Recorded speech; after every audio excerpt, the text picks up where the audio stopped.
জীবনে কেউ যদি একবার এই দোয়াটা পড়তে পারে 100,000 গুনাহ করার পরে সে জান্নাতে যাবে ইনশাআল্লাহ। এটা আমার কথা নয়, নবীজি সাল্লাল্লাহু আলাইহি ওয়াসাল্লামের কথা। জীবনে কেউ যদি এই দোয়াটি একবার পড়তে পারছেন আল্লাহ রাব্বুল আলামিন তাহলে জান্নাত দেবেনই দেবেন, যত গুনাহ করুক না কেন, কোটি কোটি গুনাহ করুক না কেন, আমার আল্লাহ রাব্বুল আলামিন তারে জান্নাত দিবেন, জান্নাতে সে যাবে নিশ্চয়ই। এই দোয়াটা তোমরা শেয়ার করে দিবা, এটি তোমাদের ভাগ্য পরিবর্তন করে দিবে।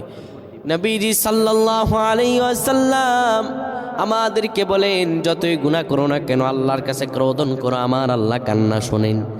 আর আল্লাহ তাআলা জানিয়ে দিয়েছেন আসরাফু আলা আনফুসিহিম লা তাকনাতু মির রাহমাতিল্লাহ।